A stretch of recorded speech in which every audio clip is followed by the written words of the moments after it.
anak-anak, pada video kali ini kita akan belajar latihan soal pendidikan Pancasila kelas 4 bab 1 dan 2 semester 1 kurikulum merdeka. Ini adalah buku pendidikan Pancasila yang revisi ya. Yuk kita langsung mulai saja belajarnya. Nomor 1. Contoh sikap yang menunjukkan menghargai keberagaman budaya adalah titik-titik.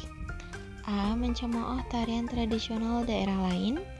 B. Menolak berteman dengan anak yang berbeda suku. C. Belajar tarian tradisional daerah lain. D. Mengolok-olok bahasa daerah. Nah, contoh sikap yang menunjukkan menghargai. Jawabannya adalah C. Belajar tarian tradisional daerah lain. Nomor 2.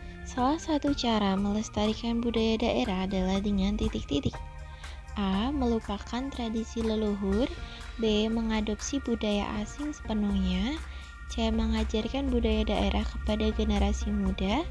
D. Menutup diri dari pengaruh budaya lain. Jawabannya apa nih anak-anak?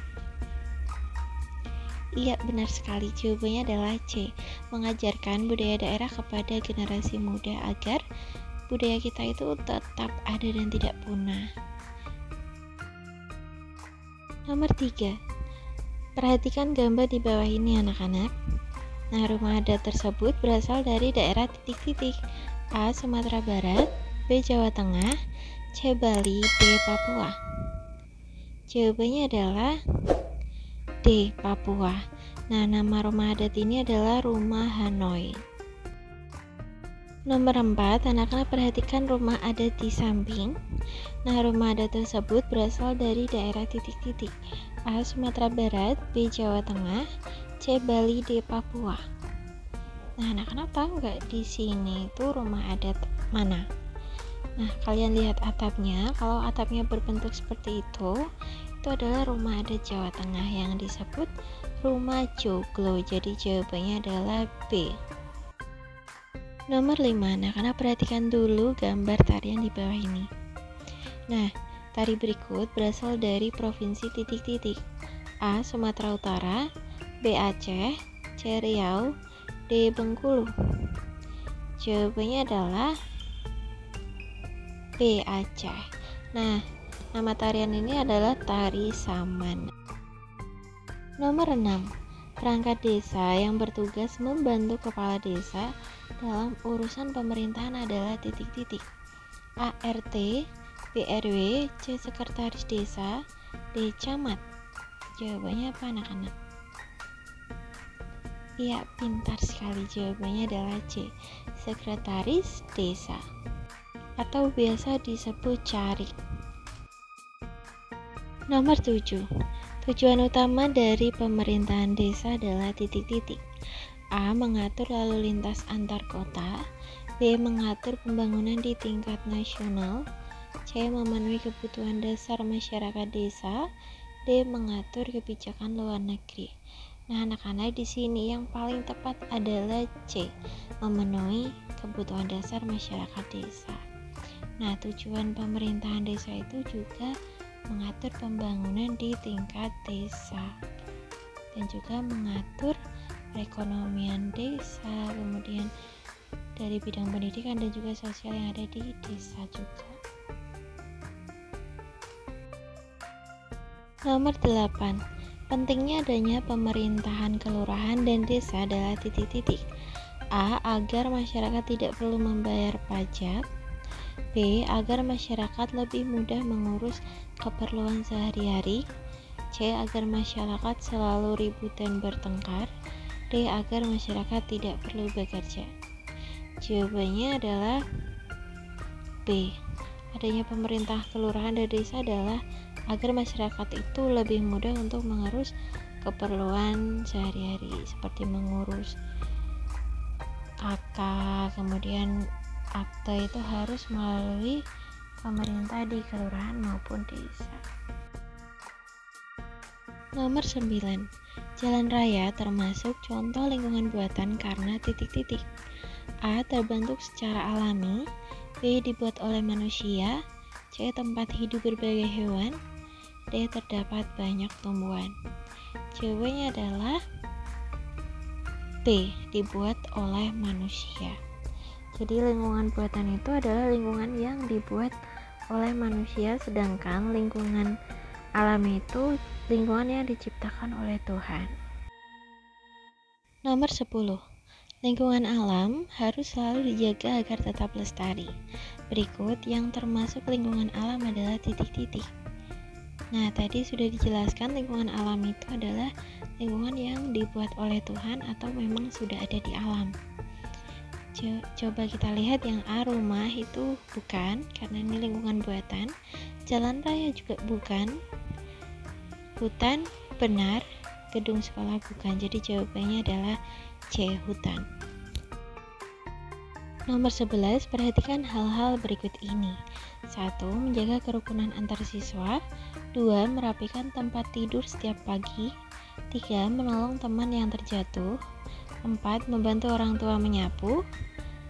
Nah, aturan yang terdapat di lingkungan rumah ditunjukkan oleh nomor. Nah, kita cari yang di lingkungan rumah. Nomor 1, menjaga kerukunan antar siswa. Jadi ini tentu saja di sekolah. 1 bukan. Nomor 2, merapikan tempat tidur setiap pagi. Benar, ini di rumah. Nomor 3, menolong teman yang terjatuh. Ini tidak di rumah karena menolong teman. Kemudian membantu orang tua menyapu, ini di lingkungan rumah. Jadi jawaban yang benar adalah 2 dan 4. Jawabannya B. Nomor 12. Perhatikan cerita berikut ini. Mutia rajin merawat pakaiannya. Ia mencuci pakaian-pakaian yang dimiliki dengan deterjen, lalu membilasnya sampai bersih. Kemudian ia menjemur pakaiannya sampai kering, lalu menyetrikanya supaya halus. Setelah itu, Mutia melipat pakaiannya dengan rapi dan menyimpannya di lemari. Hak yang seharusnya didapatkan oleh Mutia adalah titik-titik. A. Merawat pakaian yang dimiliki. B. Menggunakan pakaian sesuka hati. C. Mengenakan pakaian yang bersih. D. Membeli pakaian baru yang disukai. Jawaban yang paling tepat adalah C. Mutia bisa menggunakan pakaian yang bersih karena dia rajin mencuci dan menyetrika pakaiannya. Nomor 13. Bentuk kewajiban anak di sekolah adalah titik-titik. Yuk kita cari kewajiban anak di sekolah. Nah, anak-anak perlu bisa membedakan antara hak dan kewajiban. Kalau hak itu yang kita peroleh atau yang kita miliki, yang kita dapatkan, sedangkan kewajiban itu yang harus kita lakukan untuk memperoleh hak kita. Yang A, memperoleh nilai yang bagus, ini adalah hak bukan kewajiban. B, memperoleh fasilitas yang layak, ini juga hak. C, dihargai oleh semua warga sekolah, ini juga hak. Yang D, menghormati bapak ibu guru. Nah, ini kewajiban kita. Jadi jawabannya adalah D, menghormati bapak ibu guru. Nomor 14, pernyataan yang benar tentang pelaksanaan hak dan kewajiban adalah titik-titik. A, kewajiban dilaksanakan sebelum memperoleh hak. B, pelaksanaan hak dan kewajiban harus seimbang. C, hak adalah segala sesuatu yang harus kita laksanakan. D, hak diperoleh sebelum melaksanakan kewajiban. Jawaban yang paling benar adalah B, pelaksanaan hak dan kewajiban itu harus seimbang. Nomor 15, contoh norma kesopanan yang baik adalah titik-titik. A, berteriak saat bermain. B, menyalahkan teman ketika berbuat kesalahan. C, menghormati orang yang lebih tua. D, mengambil mainan teman tanpa izin. Nah, norma kesopanan itu bersumber dari adat istiadat maupun kebiasaan masyarakat di sekitar, sopan santun. Nah, jadi contohnya yang paling benar adalah C, menghormati orang yang lebih tua. Nomor 16, sanksi yang diberikan jika melanggar norma kesusilaan adalah titik-titik. Nah, norma kesusilaan itu norma yang bersumber dari hati nurani. Tentu saja kita lihat yuk jawabannya satu persatu. Kalau A, denda itu adalah sanksi dari norma hukum. B. Hukuman penjara juga sanksi dari norma hukum. C. Rasa bersalah dan malu, ini adalah sanksi dari norma kesusilaan. D. Dipecat dari pekerjaan. Nah, ini karena norma kesopanan bisa. Jadi jawaban yang paling benar adalah C, anak-anak. Rasa bersalah dan malu. Nomor 17. Tujuan dari norma adalah titik-titik. A. Agar kita menjadi orang yang nakal. B. Agar kita bisa hidup rukun dan damai. C. Agar kita bisa seenaknya sendiri. D. Agar kita tidak punya teman. Nah, tujuan dari norma atau aturan itu tentu saja agar kita bisa hidup berdampingan dengan rukun dan damai, tidak ada permusuhan. Jadi jawabannya B. Norma yang berasal dari hati nurani manusia disebut norma titik-titik. A. Kesopanan, B. Kesusilaan, C. Hukum, D. Agama. Nah, tadi di soal sebelumnya sudah dibahas. Norma yang dari hati nurani manusia itu adalah norma B, kesusilaan. Kalau norma kesopanan itu dari sopan santun maupun adat istiadat yang berlaku di masyarakat sekitar. Kalau norma hukum itu bersumber dari pemerintah atau lembaga yang berlaku. Kemudian yang D, agama itu bersumber dari Tuhan. Jadi jawaban yang paling benar adalah B, kesusilaan. Nah, kalian jangan sampai salah membedakannya ya. Nah, anak-anak, sekian pembelajaran kita kali ini. Semoga dengan video ini kalian bisa lebih paham ya. Tetap semangat belajar dan sampai jumpa di video berikutnya.